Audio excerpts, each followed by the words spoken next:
또 오랜만에 뵙게 돼서 감사하고 반갑습니다. 잠시 기도하시겠습니다. 눈에 보이시지 않으나 우리에게 말씀해 오시는 하나님, 당신의 이름을 우리가 높였습니다. 그리고 이제 눈을 열어 귀를 열어 당신 앞에 듣고자 하오니 전하는 자나 듣는 자나 모두가 주의 음성을 들을 수 있도록 주님 이 시간 사용하여 주시고, 듣고 잊어버리는 자가 아니라 듣고 실행하는 자, 예수의 제자들, 능력 있는 공동체 될 수 있도록 이 시간을 사용하여 주시옵소서. 예수님의 이름으로 기도합니다. 아멘.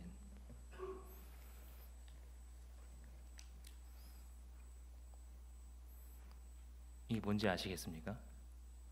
뭐죠? 스티커죠. 여기 보이실지는 모르겠는데 여기 정진명이라고 쓰여 있습니다. 이거의 용도는 뭐죠? 자기 물건 같은데 이렇게 붙이면 이거 내 거다 이렇게 하는 용도인데, 저희 애들이 사다 줬어요. 이거 아빠 쓰라고. 자기들이 써보니까 굉장히 유용하다면서 아빠 거도 하나 만들어서 갖다 주더라고요. 이걸 붙이면서 군대 생각이 났어요. 군대 가니까 주기를 하라 그러더라고요. 주기가 뭐지?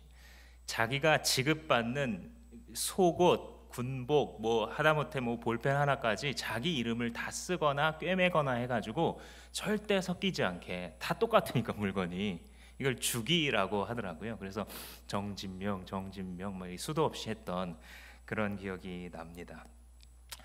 내 거, 이거 내 거야, 너 내 거야. 자기의 이름을, 자기의 소유권을 거기다 갖다 붙이는 것은 사실 인류가 계속해서 해온 어떤 일 중에 한 가지입니다.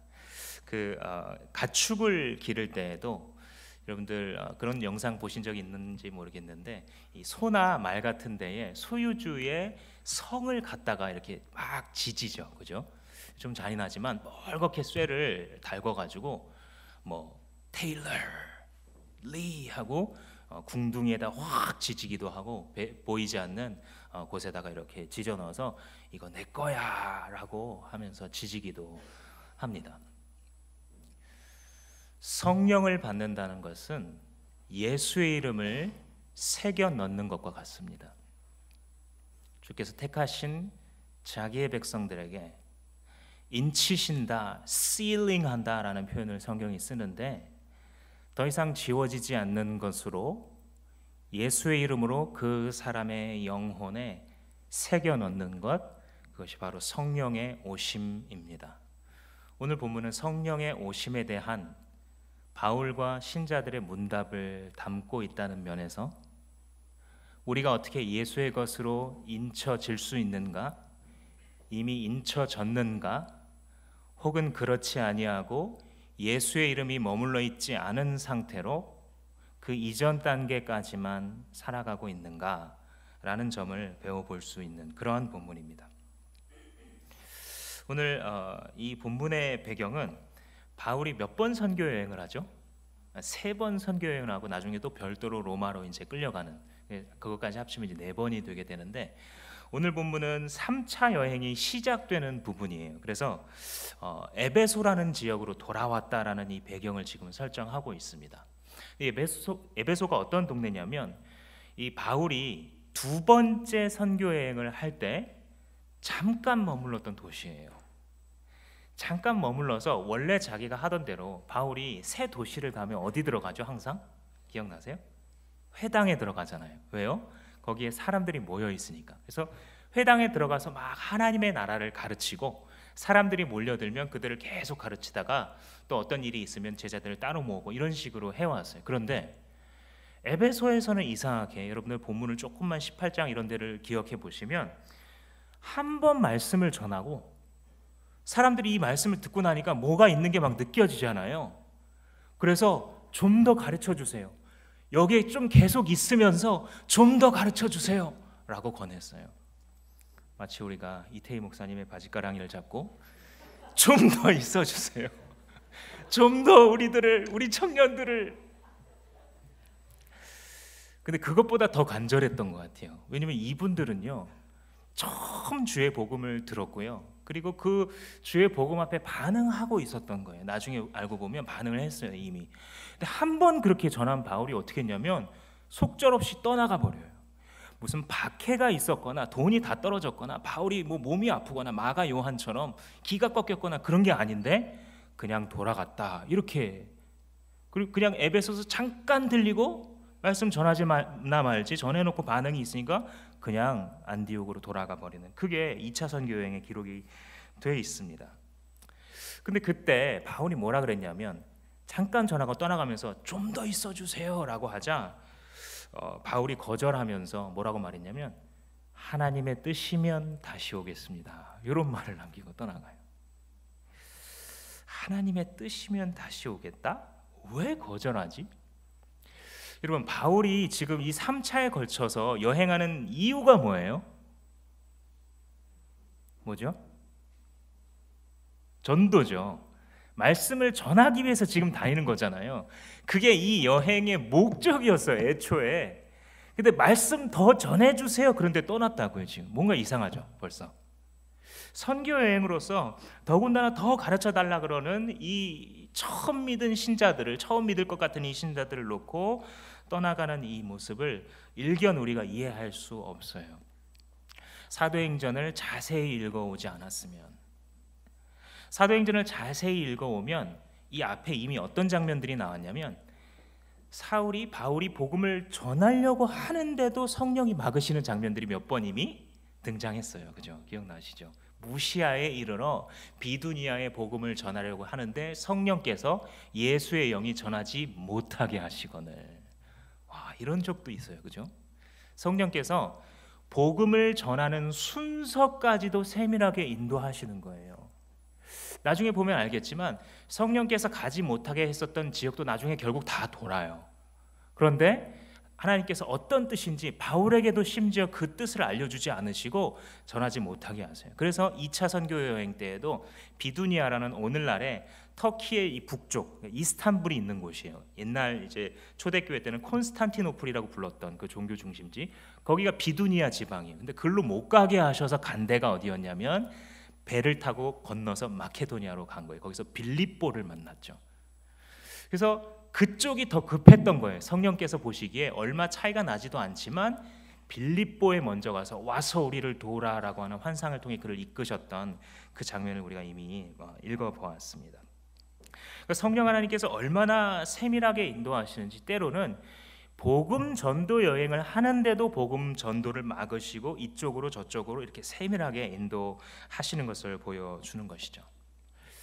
여기서 우리가 배울 수 있는 것은, 성령은 때로 우리가 선하다고 생각하는 것조차 우리의 뜻대로 인도하지 않으시고 자기의 뜻대로 인도하시는구나. 내 생각에는 이렇게 일이 진행되면 하나님께도 영광이고 교회에도 덕이 되고 우리에게도 만족이 될 것 같은데, 하나님이 이상하게 기도했는데도 응답하지 않으시고 마치 듣지 않으신 것처럼 슬그머니 막으시는 때가 있다 없다? 있다.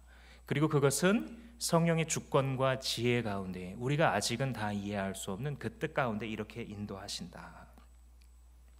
그러니 우리는 우리의 인생을 인도해 가시는 성령께서 때로 내가 예상하거나 기대하지 않았던 방향으로 이끌어 가실 때에 여전히 그를 신뢰할 필요가 있는 것입니다.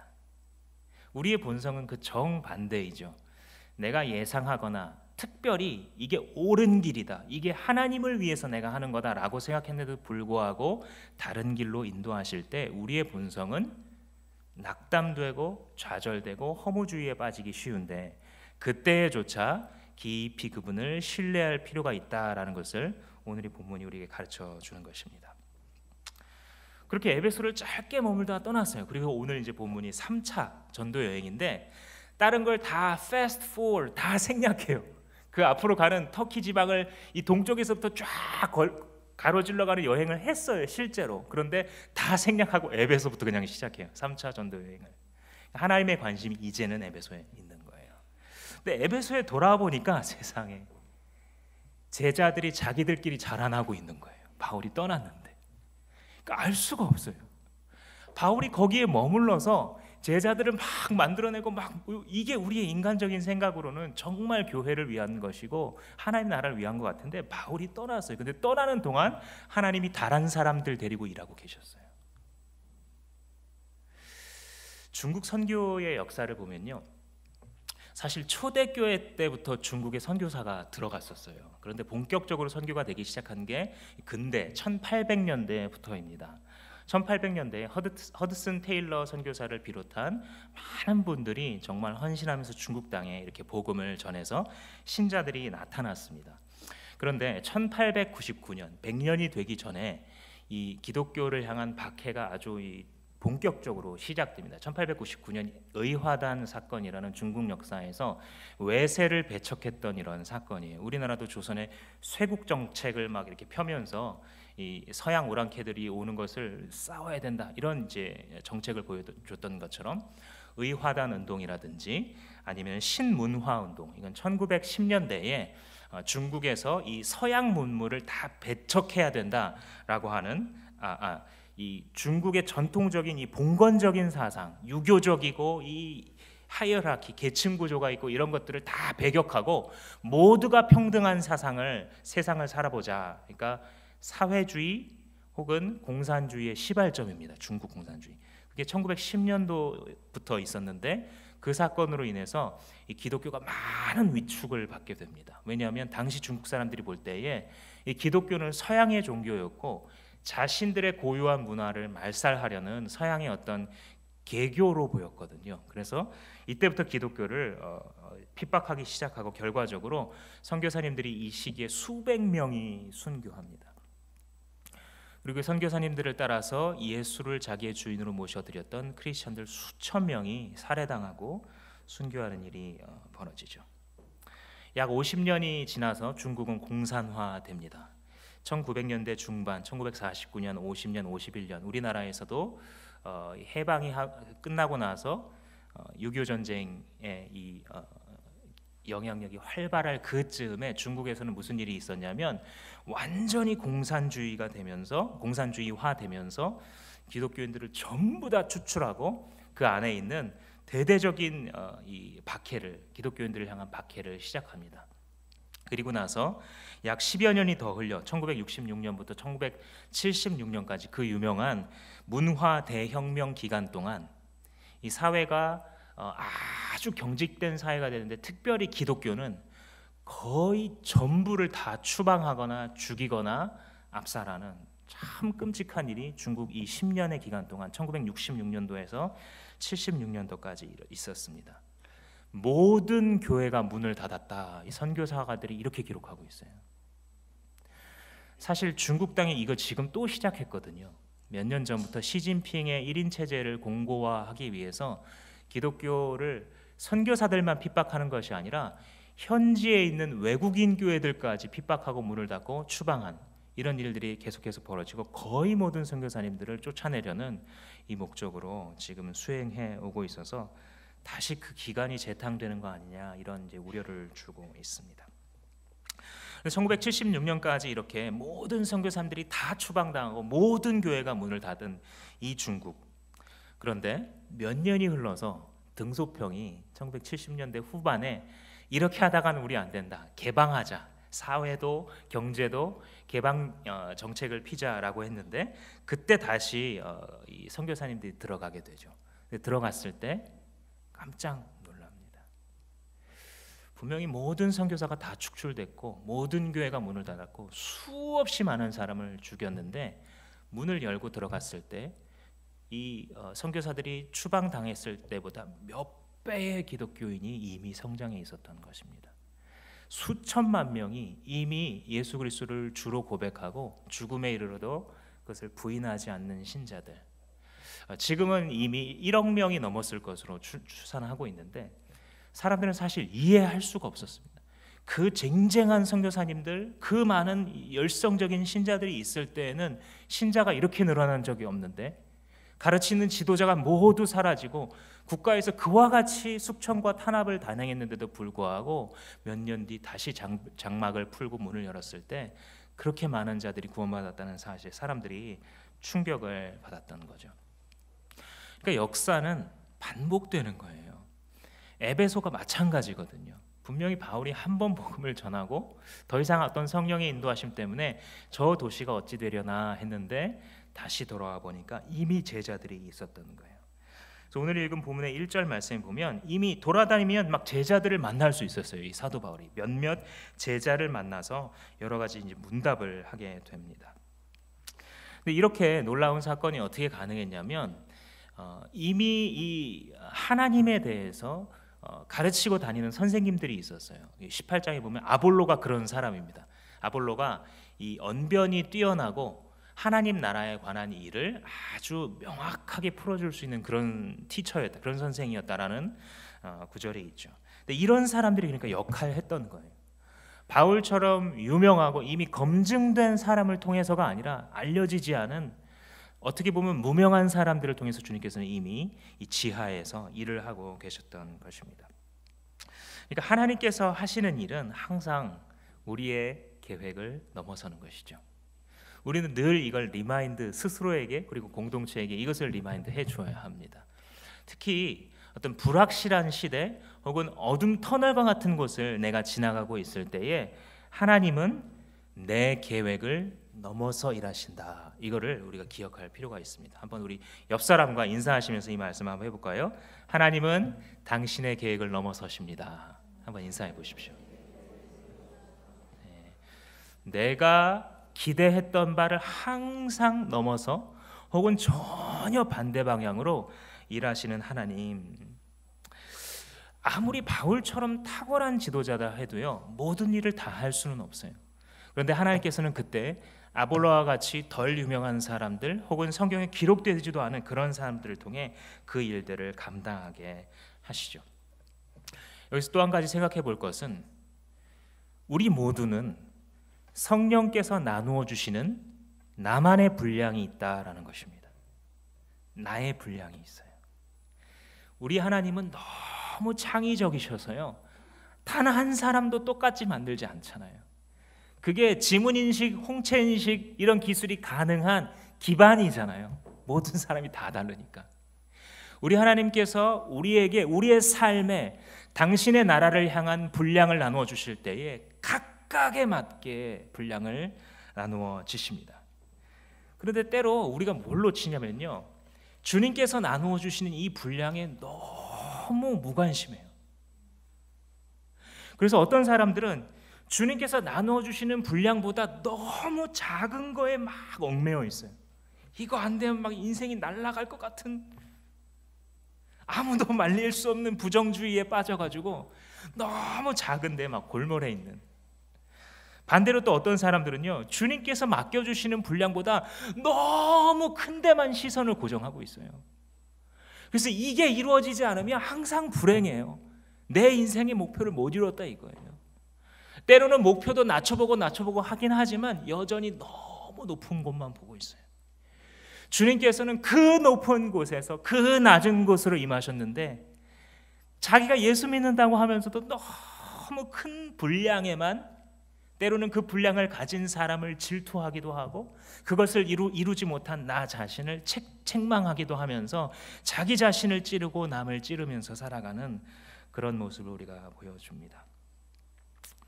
남들에 비해서 너무 작은 내 모습이라고 느껴지십니까? 남들과 비교할 때에 생각보다 나는 왜 이렇게 안 풀릴까, 내 앞길은, 이런 생각 종종 하십니까? 나 자신이 너무 작게 느껴질 때 우리가 기억해야 할 것은 성령이 나눠주신 나의 분량, 이것입니다. 지금 오늘을 살아가면서 이 한 해를, 이 20대, 30대, 40대, 50대, 60대를 살아가면서 이 시기에 나에게 주신 분량이 무엇인지 눈에 불을 켜고 찾으십시오. 그것은 당신의 생각보다 훨씬 큰 것일 수도 있습니다. 그것은 당신의 고집보다 훨씬 작은 것일 수도 있습니다. 그러나 그것은 성령의 손길이 맞닿아 있는 당신을 향한 부르심입니다. 내가 작다고 여기는 그 순간에 주님께서는 이미 큰 일을 이루고 계십니다. 나는 뭐가 안 되고 안 되는 중인데 그런 속에서도 주님을 찾는 나의 모습을 누군가가 지켜보면서 그 사람의 영혼에 영원한 변화를 가져다 주실 그런 큰 일을 행하시는 때도 있고, 내가 크게 여긴 그 일이 정말 사실은 보잘것없는 하찮은 일이라는 것을 주께서 내 마음 가운데 깨닫게 하시고 계신 중일 수도 있습니다. 그러니까 우리가 해야 할 일은 무엇이냐면 성령이 나눠주시는 나에게, 우리 각자에게 주시는 그 고유한 분량을 깊이 신뢰하고 그분이 뭔가를 깨닫게 하셨을 때 즉시 순종하는 거예요. 이게 최고예요. 남을 보면서, 남이 이루어가는 성취들을 보면서 내 분량이 아닌 그의 분량을 가지고 나도 죽이고 그에게도 시샘하는 것이 아니라 그가 올라가는 그 분량을 보고 진심으로 박수 쳐줄 수 있고, 그가 내려가는 그 분량을 보고 성령이 그럼에도 불구하고 그 사람을 얼마나 사랑하는지 위로해 줄 수 있으며, 나에게 작은 분량을 맡기셨을 때에 주님 나의 충성을 달아보시는군요. 목숨 걸어 주님을 사랑하고 내가 생각하는 것보다 준비되지 않은 나에게 큰 것을 맡기실 때에 주님 어쩌시려고 이럽니까? 주님이 채우시지 않으면 나는 할 수 없는 일입니다. 겸손하게 엎드릴 때에 그것이 바로 성령을 따라 살아가는 모험과 같은 재밌는 인생이 되는 것입니다. 바울이 이 제자들이라고 하는 사람들과 문답을 해요. 2번 묻고 2번 답을 합니다. 처음에 답을 뭐라고 물어보냐면 성령 받았습니까? 이렇게 물어봐요. 제자들한테. 2절 말씀 보시면 여러분은 믿을 때에 성령을 받았습니까? 인사치레가 아니에요. 이게 뭐 잘 지내세요? 뭐 건강하시죠? 이게 아니라 분명한 의도가 있는 질문이에요. 이 질문이 성령을 받았습니까? 그러니까 이 사람들이 예수에 관한 어떤 일을 믿는 제자들이잖아요. 근데 그 제자들 바울이 이렇게 가만히 보니까 이 질문을 던져야 그 다음 어디로 갈지 알 수 있는 거예요. 성령 받으셨습니까?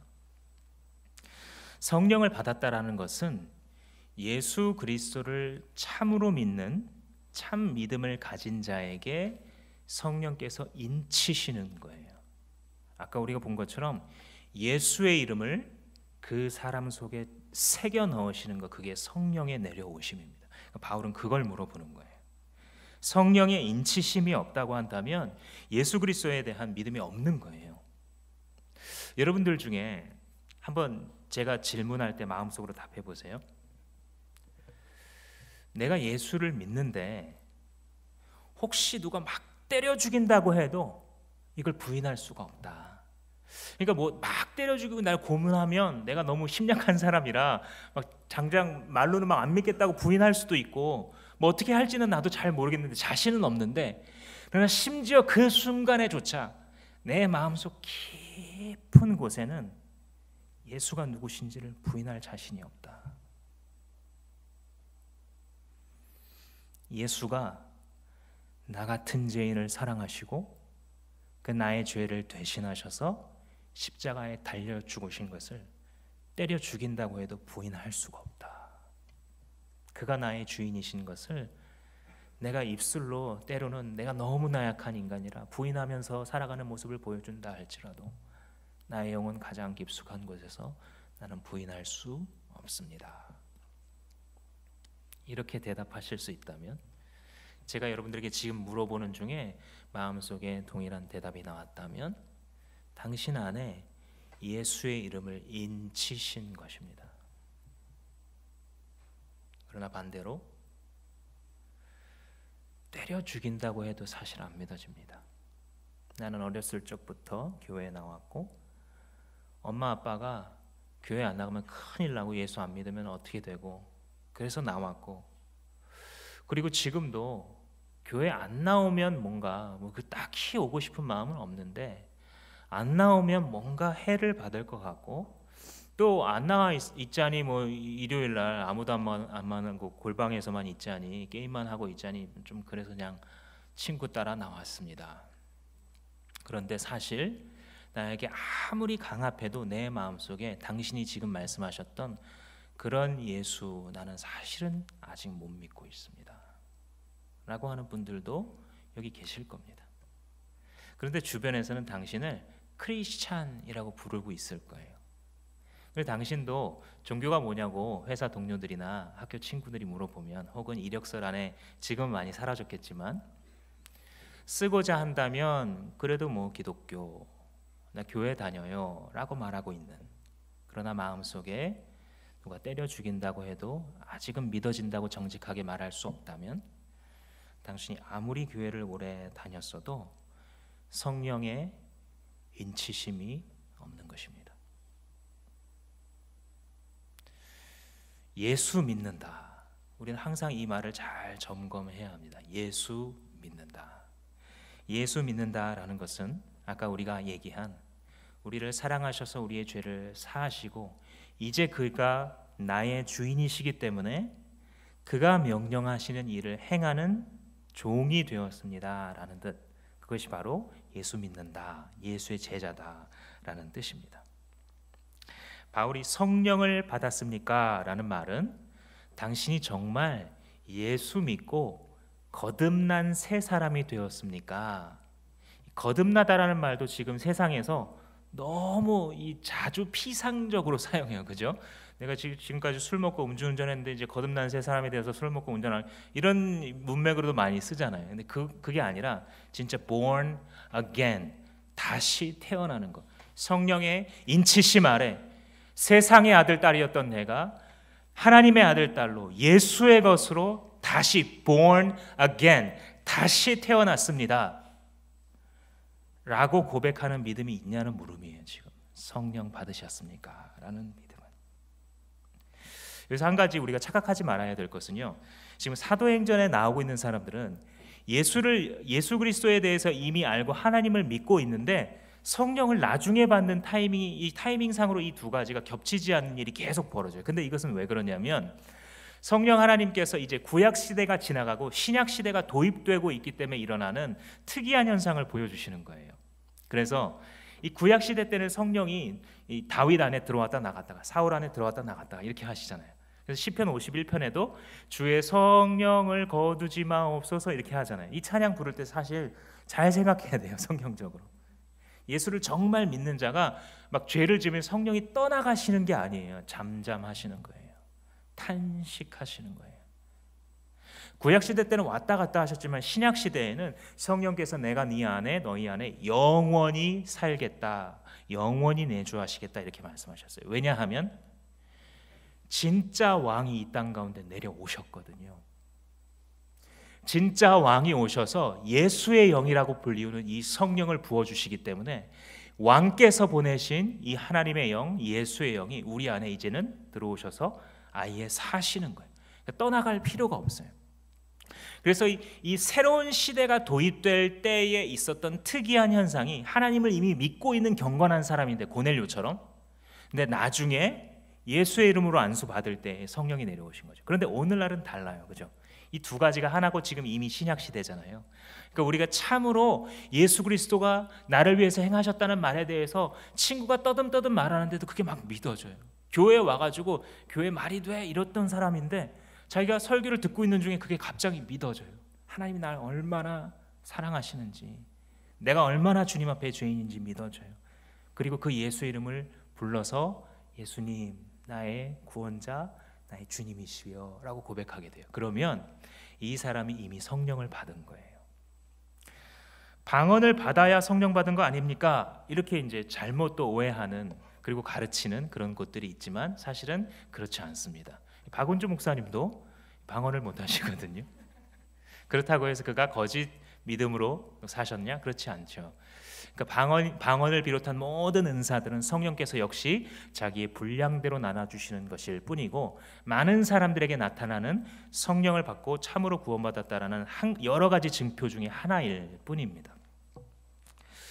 그래서 바울이 성령 받았습니까? 라고 물어보자 그들이 대답하기를 아니요, 성령을 받기는커녕요, 성령이라는 단어 처음 들어봤습니다. 이렇게 얘기해요. 지금 오늘 본문에서 그런 말은 처음 들었는데요. 성령이 뭐예요?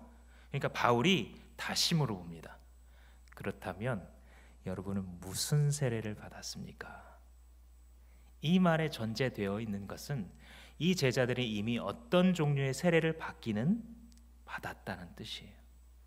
근데 그 세례가 무슨 세례입니까? 라고 물어봅니다. 무슨 세례였을까요?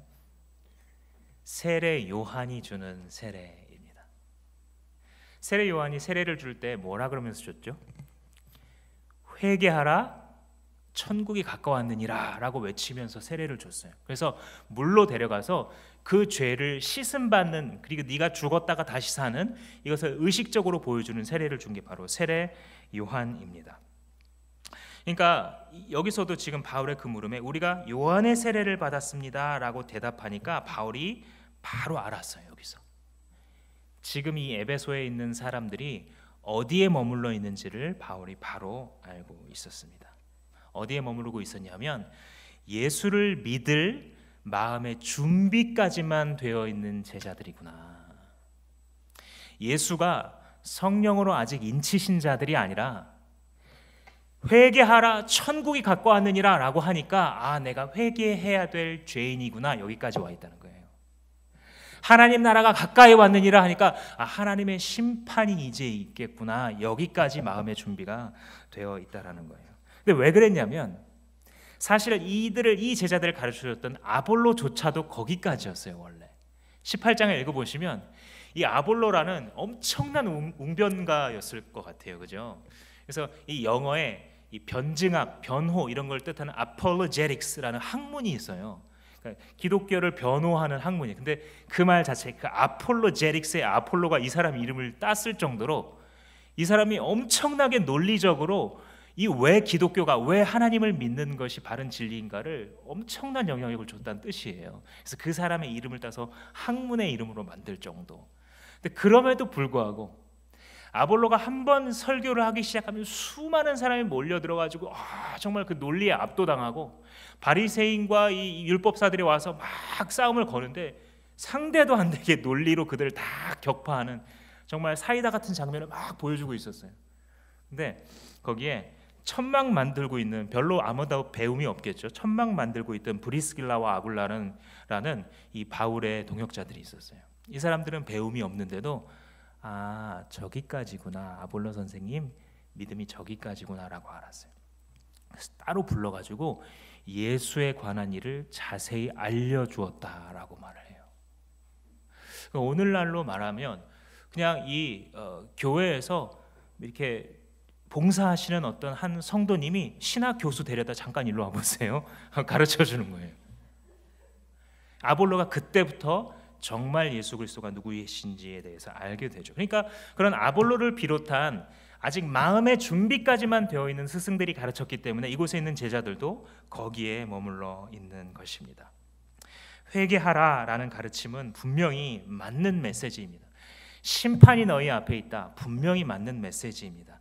죽을 수밖에 없는 자신의 존재를 깨달아야 된다, 분명히 맞는 말씀입니다. 그러나 그것은 아직 끝이 아닙니다. 내가 죄인임을 깨닫고 하나님의 심판이 있고 예수께서 심판대 앞에 서서 천국과 지옥으로 나누시고 여기까지 깨닫고 따라오는 것 마음의 준비일 뿐이지만, 그러나 끝은 결국은 예수 그리스도를 영접하고 성령을 선물로 받는 것입니다. 그래서 5절 말씀에 이 말을 듣고 그들은 주 예수의 이름으로 세례를 받고 바울이 손을 얹으니까 그때야 성령이 내려오시잖아요. 그죠? 그러니까 이 제자들이 제자는 제자였는데 어떻게 보면 세례 요한의 제자였던 거예요. 세례 요한의 세례를 받은 세례 요한의 제자였지 예수의 이름이 새겨진 예수의 제자는 아직 아니었다라는 것입니다. 그러니까 예수를 믿는다는 것이 무엇인지 아시겠죠? 성경에서 말하는, 교회에서 가르쳐주는 많은 우리의 마음을 준비시켜주는 진리들이 있어요. 그죠? 너가 죄인이다, 하나님께서 너를 심판하실 것이다, 하나님께서 우리를 사랑하시고 하나님의 나라가 여기 임했다. 근데 이런 것들은 아직 완성되지 않아요. 언제까지? 성령께서 우리의 마음을 인치시기까지 내 마음속에 아까 이야기한 그 예수 그리스도에 대한 부인할 수 없는 나의 구원자이시요 나의 주인 되신다는, 이게 어떤 비유적인 표현이 아니라 그분이 정말 나의 마스터, 나의 주인이셔서 그분은 말하시고 나는 행하는 그런 관계. 그런데 그분이 나를 핏값으로 사셨기 때문에 그분의 말을 따르는 것이 정말로 나의 모든 것을 성취시키는, 나의 자아가 가장 아름다워지는, 그것이 내가 바로 그분의 종된 것. 이 마음이 바로 예수 믿는, 예수의 이름이 새겨진 예수의 사람이 있는 것입니다. 한 가지 더 나누고 말씀을 마치려고 합니다.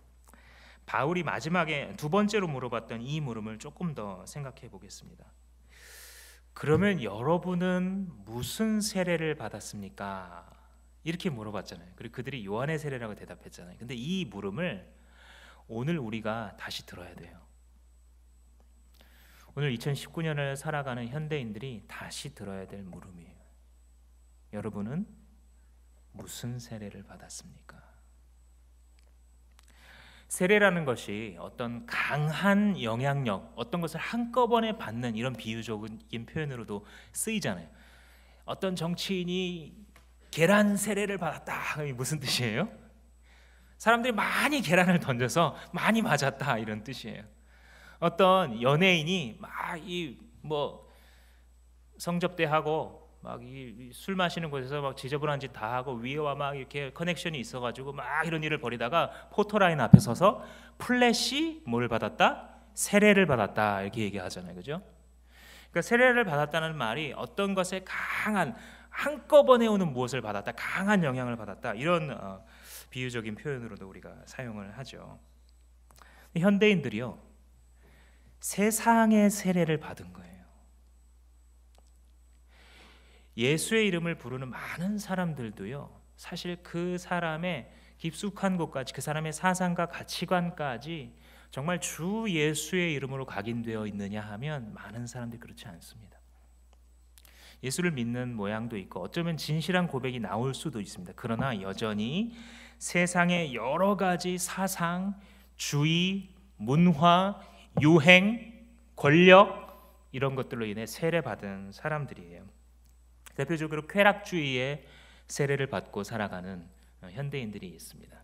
쾌락주의는 여러분들이 도덕 혹은 윤리 시간에, 철학 시간에 배우신 것처럼 이미 기원전에 에피쿠로스라 학파라는 하나의 이 학파를 형성할 정도의 철학적 물음을 던진 사람들도 이 쾌락을 굉장히 사랑했어요. 이 에피쿠로스라는 사람이 인생에 대해서 진지하게 생각한 사람이에요. 그냥 막 마음대로 원래부터 살던 사람이 아니라 학문하는 사람이에요. 이 사람이 보니까 인생이라는 게 별게 없거든요. 그래서 무슨 신이 벌 주고 뭐 어떻게 하는 이런 미신적인 세계관 말고 기쁨을 느끼면 좋은 거고 고통을 느끼면 나쁜 거 아니냐, 무슨 신, 종교, 무슨 학문 이런 걸로 사람들을 얽어매지 말고 내가 기분이 좋은 것, 그게 쾌락이죠, 한마디로 하면. 그죠? 내가 기분이 좋으면 선이요, 내게 고통이 오면 악이다, 이렇게 가르쳤어요. 수많은 사람들이 고개를 끄덕였죠.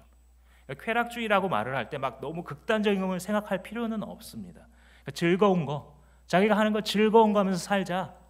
오늘날에도 그렇잖아요. 뭐 소확행, 뭘 하면서 뭐 나 인생 한 번 산다, you only live once, 이런 주의로 막 살아가는 게 바로 이 에피쿠로스 학파 혹은 쾌락주의의 세례를 받은 사람들이 부르짖는 주의예요. 그리고 이게 많은 설득력을 가져요, 안 가져요? 가지죠.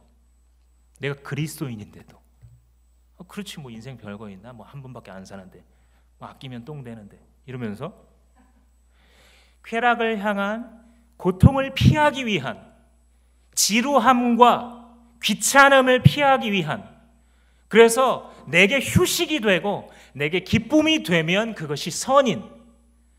그래서 많은 그리스도인들이 주님을 따라가는 길을 사실 쾌락주의의 세례를 받고 그것을 많은 용어로 포장해 놨어요. 힐링이 이루어지면 그것이 주 예수를 따르는 길과 별로 상관이 없어도 에이 어떻게 예수만 믿어, 이런 것도 있어야지라고 하는 자기의 분야를 가지고 있습니다. 어떻게 그냥 잠자, 오늘 하루가 너무 아까워. 또한 자본주의의 세례를 받은 현대인들 많겠죠. 뭐니 해도 뭐 아이들 유치원 교육이 어떻고 애들 학교 교육이 어떻고 뭐 학문이 어떻고 교회가 어때도 결국은 돈 아니냐. 결국은 목사도 돈 때문에 뭐 목회한다고 막 그러면서 그럴싸한 말로 신도들을 막 이렇게 해가지고 돈 얻으려고 결국 그렇게 하는 거 아니냐. 왜 점점 교회들이 자기들의 교세를 키우고 왜 막 세습하고 이런 거 왜 하니? 결국 돈 때문이 아니냐. 세계관 자체를 이렇게 가지고 살아가고 있어요. 누구나.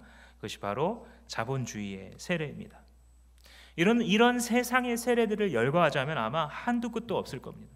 어떤 사람들은 자본주의의 세례를 받았지만 어떤 사람들은 사회주의의 세례를 받았어요. 그래서 같은 동족을 찔러 죽여도 그래도 새로운 세상을 만들어야 된다 그러잖아요. 이게 세례가 아니면 어떻게 설명해요? 한 인간을 죽이는데도 되잖아요. 그것이 옳음이라고 말하잖아요. 어떤 사람은 좌파의 세례를 받았고요, 어떤 사람은 우파의 세례를 받았어요. 예수 믿어도요, 이걸 건드리면 이 사람은 눈이 뒤집어져요. 그 교회 아니건 바뀌건. 이 뭐예요? 세례 받은 거예요. 어떤 사람은 성공주의의 세례를 받았습니다. 결국 하나님 믿어서 어떻게 되냐면 남들보다 좋은 대학 가야 돼요. 내 자식이 이 정도는 들어가야지 그래도 내 인생이 성공한 것 같아요. 남들보다는 그래도 안정적인 대기업에 들어가야 돼요. 막 재수, 삼수 이런 거 하면 안 돼요. 빨리 정규직이 되어야지 돼요. 하나님께 영광 돌리려면 빨리 정규직 되고 빨리 뭐가 되고 빨리 어디 올라가서 하나님께 이 모든 영광을 돌립니다 라고 말할 수 있는 위치까지 올라가야만 돼요. 그 기독교입니까? 아니면 성공주의의 세례를 받은 기독교인입니까? 어떤 사람은 남성주의의 세례를 받았다면 어떤 사람은 여성주의의 세례를 받았죠. 남자를 죽여라, 여자를 짓밟아라. 끝없는 싸움을 싸우는 거예요. 허무한 짓들이에요. 어떤 사람은 패배주의의 세례를 받았어요. 뭘 해도. 어떤 사람은 허무주의의 세례를 받았어요. 뭘 해도 의미가 없어요. 뭘 해도 패배감에, 비교감에, 열등감에 찌들어 있습니다. 사랑하는 여러분, 여러분들은 어떤 세례를 받으셨습니까? 여러분들을 너무나도 사랑하시는, 그래서 하늘 보좌에서 자기의 신된 영광마저 내려놓고 이 땅에 내려오셔서 그 사랑의 피를 뿌려 당신에게 세례하신 그 예수 그리스도의 피로 세례 받으셨습니까? 아니면 그저 왔다가 지나가는 세상의 주의들, 이즘들, 유행들의 세례를 받으셨습니까? 주님 앞에 정직하십시오. 여러분, 회개하셨습니까? 예수의 이름으로 죄 사함을 받으셨습니까? 내가 예수 그리스도 없이는 하나님께 영원히 심판받는 것이 부당하다고 생각하십니까? 당연하다고 생각하십니까? 내가 이 인생 살아갈 때에 인생의 고비에만 주 예수가 필요하다고 생각하십니까? 나의 인생 전반에 나는 주인이 필요하다고 생각하십니까? 이 질문들에 대해서 여러분들이 대답해 가실 때에 나는 누구의 이름으로 세례받았습니다 라고 대답하시는 중이신 것입니다. 여러분, 성령 받았습니까? 모태신앙이어서 주변에 다 기독교인이어서 교회 다니고 있는 것이 아니라 예수의 이름으로 성령으로 세례받은 주님의 사람이 될 때에 그것이 유일한 믿음이 의미 있는 길인 것입니다. 사랑하는 성도 여러분, 성령이 주시는 분량에 만족하십시오. 내 인생을 향하여서 주께서 측량할 수 없는 지혜로 말씀하신 그 분량을 받아들이며 깊이 신뢰하십시오. 우리가 할 수 있는 것은 성령께서 말씀하실 때 즉시 순종하고 신뢰하면서 따라가는 것입니다. 성령 받으셨습니까? 성령 받지 못한 것 같으시면 기도하십시오. 구걸하는 거지와 같이 내게도 예수가 나의 주인이시라는 확신을 허락해 주십시오. 성령으로 세례 주십시오. 주 예수의 이름을 내 영혼에 새겨 주셔서 나 이 정진명이가 주의 것이 되게 하여 주시옵소서. 주님, 내가 누구의 세례를 받았습니까? 예수의 세례, 성령의 세례를 받았습니까? 아니면 그것을 마음 준비하는 정도의 신앙에 아직 머물러 있습니까?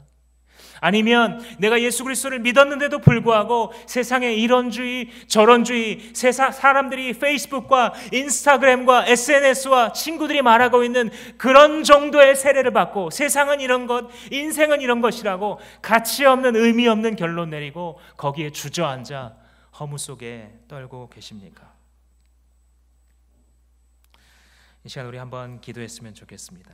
기도하기 전에 최근에 만들어진 한 찬양 가사를 제가 한번 읽어드리고 기도했으면 좋겠습니다. 나의 약함은 나의 자랑이요. 아마 아시는 분들도 있을 것 같은데 아마도 젊은이들이 지은 찬양 같습니다. 찬양 가사가 이와 같습니다. 참 고마운 친구 나의 예수님, 나는 깨지기 쉬운 질그릇과 같으나 때론 낙심해도 포기하지 않음은 예수의 생명이 내 안에 있기에. 내 삶의 동행자 나의 예수님, 나는 기대가 없는 어린 나귀 같으나 나 쓰러지나 다시 일어남도 예수의 생명이 내 안에 있기에. 나의 약함은 나의 자랑이요, 나의 실패는 나의 간증이요, 나의 아픔은 나의 영광이니 부르심 따라 내가 걸어갑니다. 이 시간 함께 기도할 때에 고마우신 나의 친구 나의 예수님, 주의 이름이 내 안에 새겨진 것을 감사합니다. 혹은 주여 내 영혼 안에 예수 당신의 이름이 새겨지기를 나도 소원합니다. 잘 모르지만 나 당신의 이름으로 세례받기 원합니다. 성령을 내려 주시옵소서. 주님, 내게 부어주신 그 성령이 나의 죄 때문에 잠잠히 계신 것이 아니라 내가 회개하고 자복하기 때문에 성령께서 이제 나를 주관하고 가시옵소서. 주님, 나는 성령을 받은 자이오니 예수의 것으로 살아가게 하여 주시고 잠깐 힘내는 구호에 그치는 것이 아니라 성령께서 때로는 이런 길로, 때로는 저런 길로, 때로는 이런 분량을 맡기시고 저런 분량을 맡기실 때에 주님 깊이 신뢰할 수 있는 하나님의 사람 되게 하여 주시고, 지금 당면한 이 문제와 이슈 속에서도 성령이 충만한 자가 되어 내가 가는 곳마다 예수의 이름이 흘려지는 그런 영광 있게 하여 주옵소서. 다 같이 소리내서 한번 기도하시겠습니다.